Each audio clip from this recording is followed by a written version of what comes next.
Hi, hello. This is Texas Grassroots Alliance live stream, and I'm Neil Aquino with the Houston Democracy Project, and I am here with Alexander Montavo of the Gap Network and Tarrant for Change, and many things.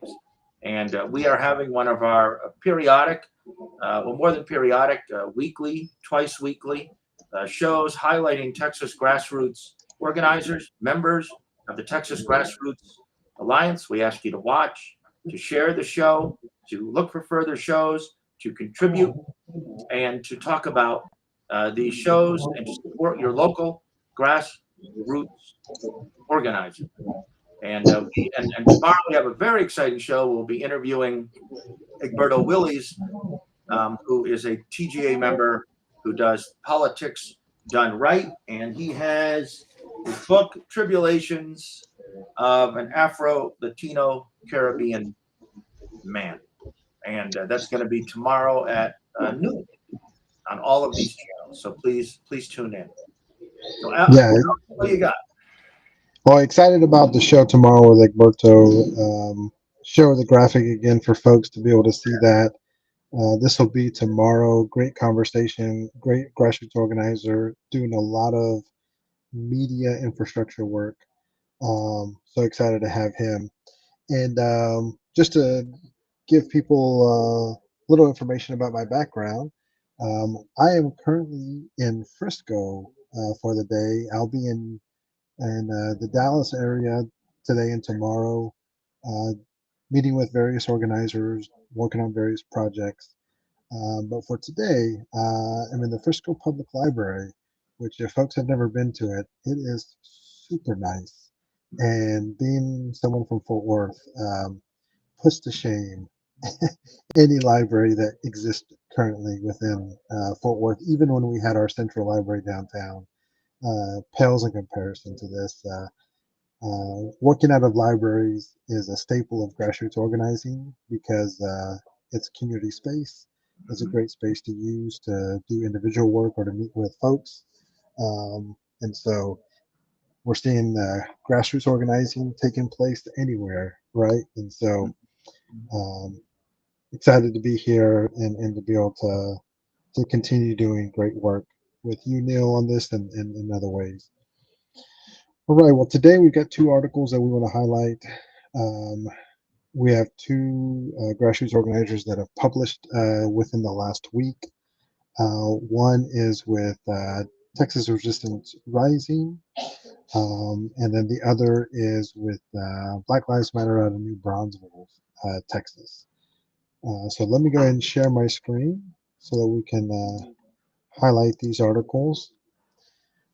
So Resistance Rising, if you guys will remember, we shared their article last month where they talked about how grassroots organizing work gets co-opted by larger nonprofits, and it's really a practice that we've got to stop. And really, we need to normalize that when we are going to have shared labor, um, then we need to be able to work together to have that shared labor as well as those shared resources. And so I think that's really important for folks to understand that this greatly impacts grassroots organizers and their ability to sustain their work, their ability to resist burnout. Um, is that when they put their all in to collaborate with larger organizations, um, and those larger organizations fundraise off of that shared labor, but only keep those resources for themselves primarily, that does not help our movement. Mhm. And so Texas Resistance Rising highlights how grassroots movements have emerged as powerful agents of change and how they have continued to grow in terms of the initiatives they take on, how having autonomy is so important to the long term sustainability, but that there's these power dynamics that grassroots organizers have to be able to navigate for that genuine social change that we're all after.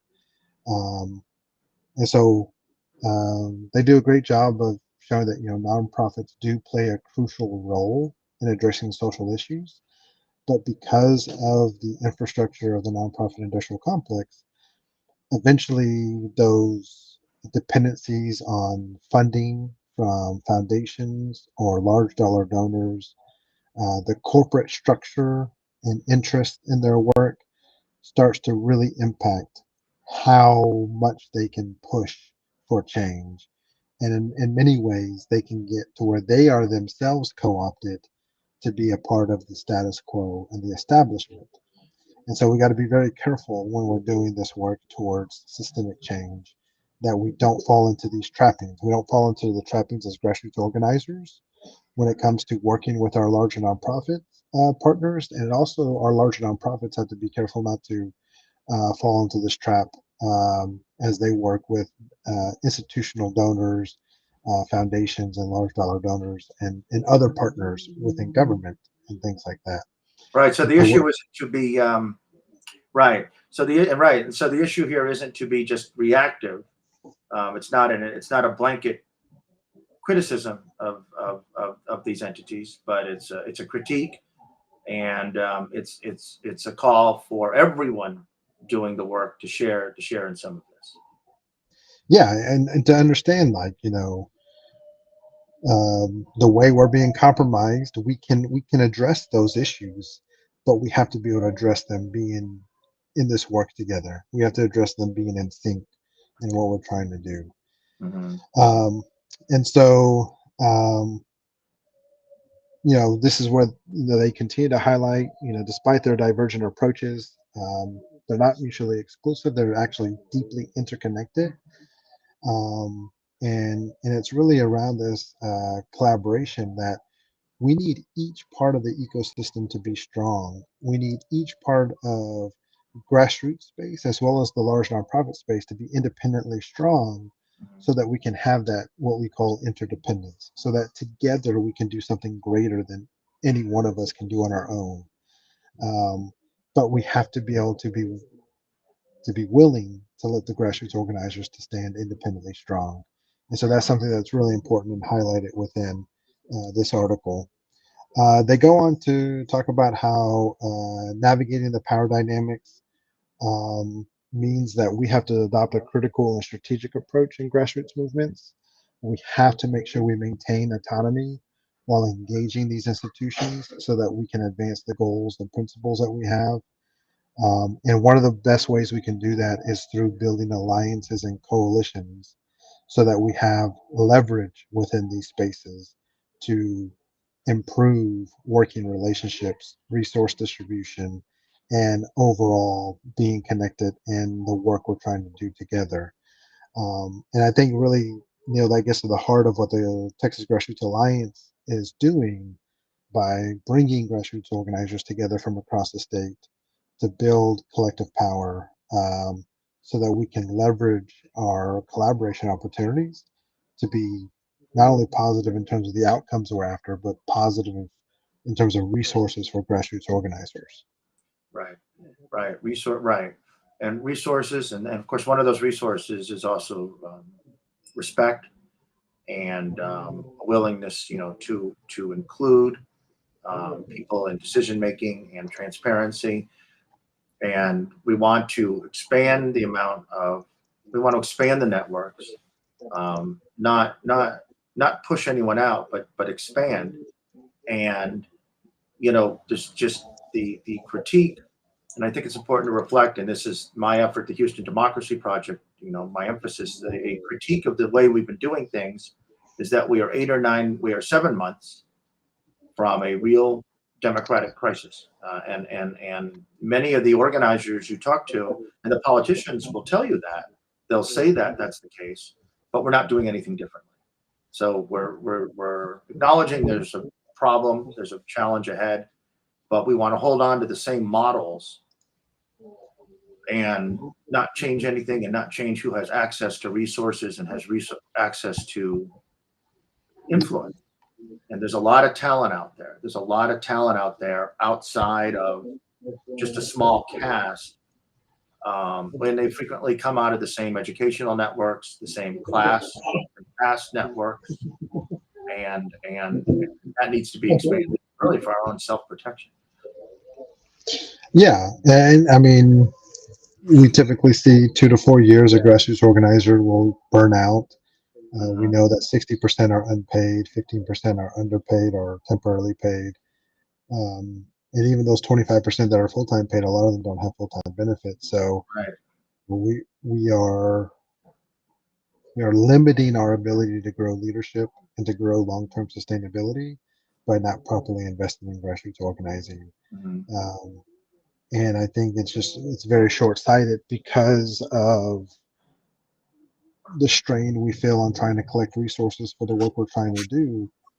And I think fundamentally we have to know that within our progressive organizing ecosystem in Texas, we're not getting enough funds across the board. The large nonprofits could also use more resources given Mhm. the scope and scale of their work. And so it's only through us working together can we start to develop the economic activity that can help us capture those resources as well as continue to sustain them. And so I think this is where um, the last thing I want to highlight in this article, Neil, is how Texas Resistance Rising talks about how grassroots movements can employ creative tactics and innovative strategies to resist co-option and to maintain autonomy. And that's not only towards the outcomes we're trying to accomplish, whether it's in the mutual aid space, advocacy, activism, or electoral organizing, but it's also in our funding approach. It's also in how we're trying to collect resources. We can employ these creative tactics and innovative strategies, but we have to be in sync with them. And so it's through these power dynamics that we've got to make sure that we lean into building strong relationships, that we lean into um, solidarity building, um, this grassroots democracy, as well as just challenging the partners we have at the larger levels of our infrastructure. And so, if you want to see the books that Texas Resistance Rising is using to build these articles and this series of articles, you can check that out. But highly, highly encourage you um, to follow their Substack. Subscribe. You don't have to pay to subscribe, but if you want to give a gift, a pledge to subscribe, you can do that as well. Um, they're doing great work, and we want to continue to support grassroots organizing journalism like this to be Right. able to move us forward. Right. Right. Right. Right. And it requires support. Requires support. And authoritarianism and intolerance and hate has a substantial infrastructure. And we need that infrastructure. We need that. We need that infrastructure, and we need to. It's good to donate to candidates you value, especially low budget candidates who are doing heroic work often in tough districts or where there might even be physical intimidation. But campaigns don't leave structures of community, don't leave structures of turnout, voter turnout.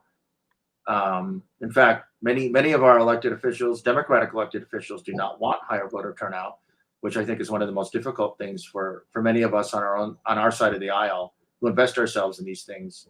One of the most difficult things to I think to grasp, and they see a primary challenger under every rock, and are just so comfortable with the same electorate every time in a gerrymandered district. But we need to build. We need to understand that the infrastructure of freedom is far beyond campaigns. And we also need to, lastly, on this point, we need to understand that the systems that sustain elected officials are not necessarily the systems that sustain democracy. Many of our officials and many of those in their immediate orbit are sustained by low turnout, are operating in what's already something of an authoritarian system in Texas, um, sustained by a small amount of big money donors. So that sustains a political class that does not sustain our freedom.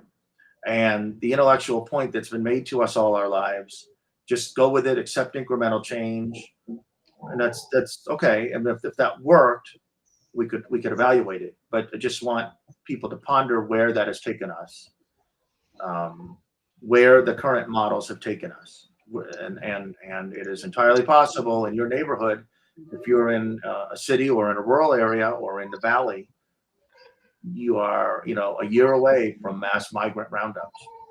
This is what the systems are delivering. So we need to support a different, an additional networks of safety and democracy and talent. Yeah, absolutely.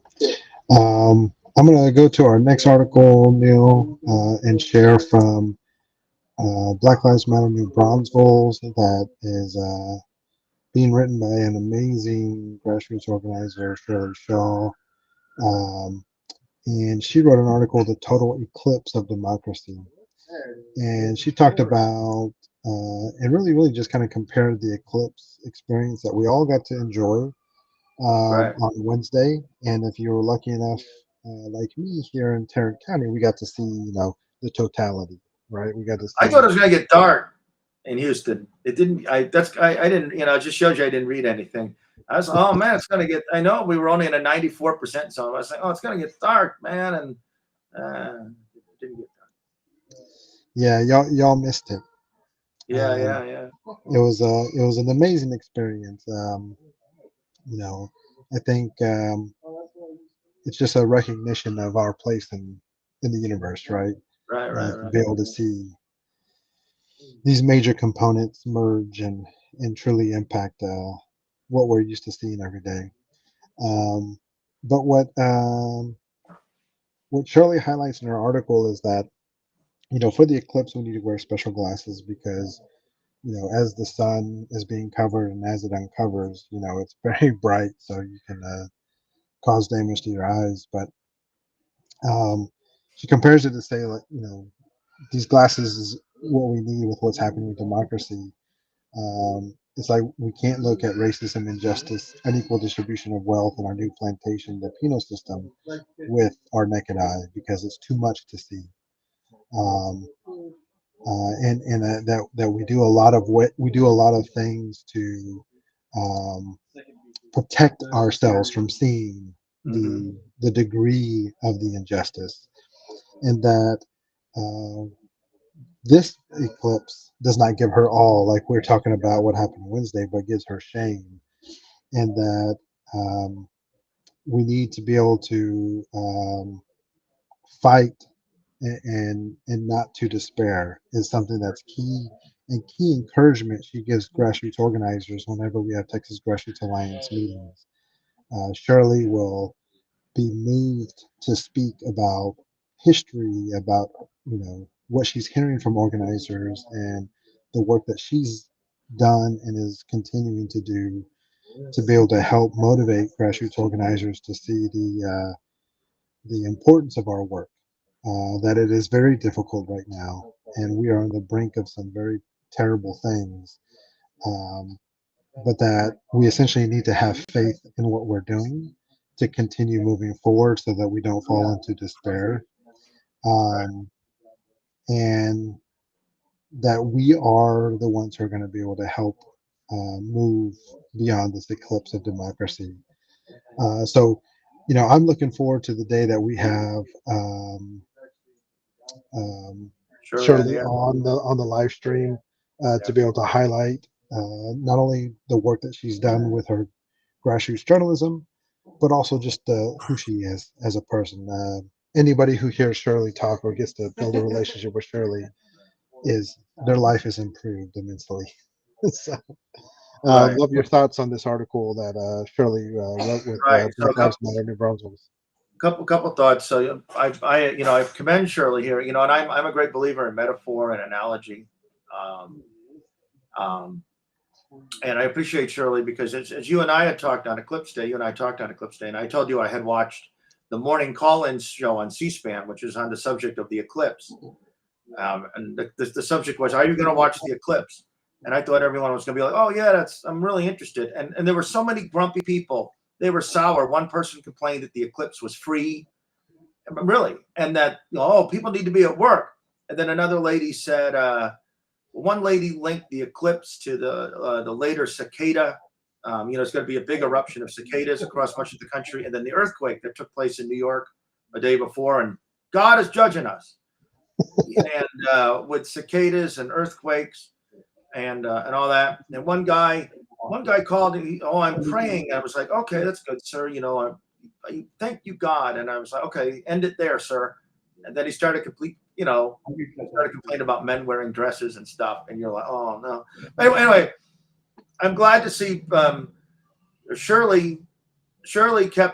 She used the metaphor to better us, use the event to better us, and that's indicative of what's in her heart and mind.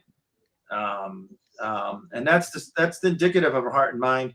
And what's real important and what grassroots advocacy does is it's not it's so often you're in spaces you're doing work. People say, "Oh, I love your passion." Oh, right, but then you're not letting the room.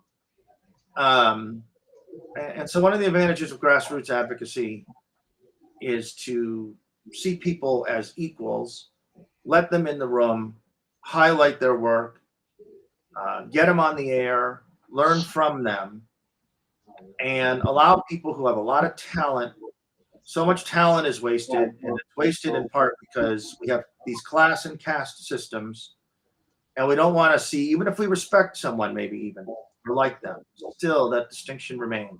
And so one of the goals of the TGA is just to bring this work into the light, keeping on the eclipse, light and darkness theme, and saying here is this person as well, and take them at 100%, and take them at 100% of you, or more insightful than you in many respects. And so it's great to be able to highlight Shirley, and we're gonna and also New Braunfels. A lot of the work we want to do is we've had guests previously from Waco, and Texarkana, and we want to highlight folks around the state, big communities and small, not just Tarrant County, not just Harris County. Yeah, absolutely. Absolutely. And I think, the links are in the comments if you're on YouTube, Facebook, Instagram, or Twitter. Check out this article. And there's a link to donate as well, because Right. as we've said, supporting grassroots organizers is key. Right. And so it's a great opportunity to be able to help the work in New Braunfels that Right. Shirley She's been and doing these the guys work. do. I'm not familiar with New Braunfels overly. She has expressed the thought that she wishes there would be a wider network in addition to her allies, and so Mhm. she's doing the work, and part of the work is remaining hopeful, and remaining creative, and remaining not beaten down. That's part of the work. That's part of the work. Earlier, Alex referenced burnout, um, or just sadness or depression, um, and leaving these spaces. And so part of what we're trying to do, and we're going to need everyone. We're going to need everyone. There's no one to cast aside. We're going to need everyone.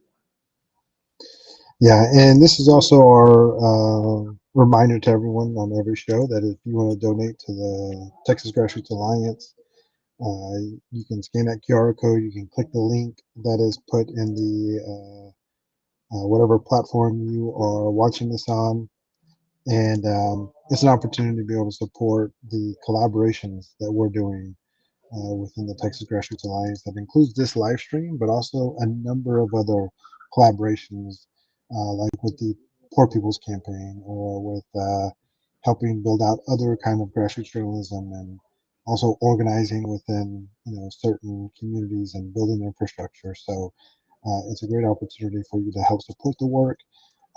Any way that you choose to send resources to grassroots organizers will benefit what we're trying to do to build this infrastructure. So if you send it to Texas Resistant Rising, if you send it to Black Lives Matter New Braunfels, if you send it to the Houston Democracy Project, or you send it directly to the Texas Grassroots Alliance, all of it helps. And so it's important that whatever folks choose to support, that we just continue to make sure that grassroots organizers are getting the resources that they need to do this work. Great. So we're going to be back tomorrow at 11 at noon, and we're going to be interviewing Egberto Willies about his book, about his programming. He grew up in the Panama Canal Zone. If you're old enough, you remember when the Panama Canal Zone used to have delegates to the national conventions.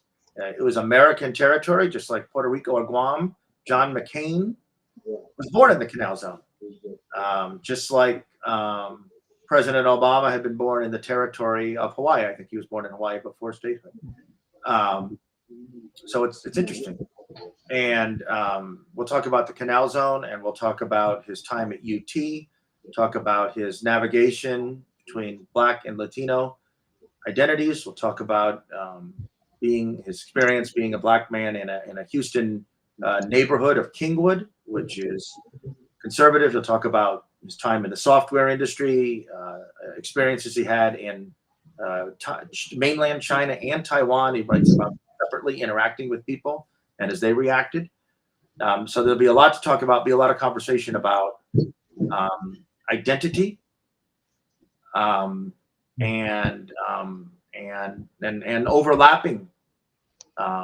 overlapping identities. And Egberto frequently talks about the different perceptions of skin color among Latinos and how skin color might be perceived in the United States as compared to Panama or the Caribbean or all sorts of places. So it should be a really interesting and frank discussion, and we hope that you'll join it. And then we'll be sharing it around after it's on, and it's something that will be out there for people to view afterwards. And we hope you will, and you'll support Egberto, Alex, and everything we've mentioned here. Yeah, I'm super excited about the show tomorrow with Egberto. He's just he's an amazing organizer, an amazing talent.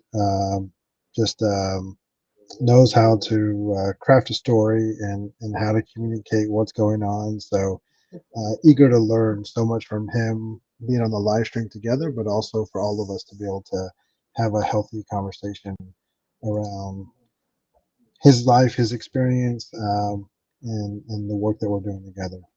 Great. All right. Well, thanks everyone for joining us. We'll talk to you next time, and see you tomorrow with Egberto. Great. Thank you.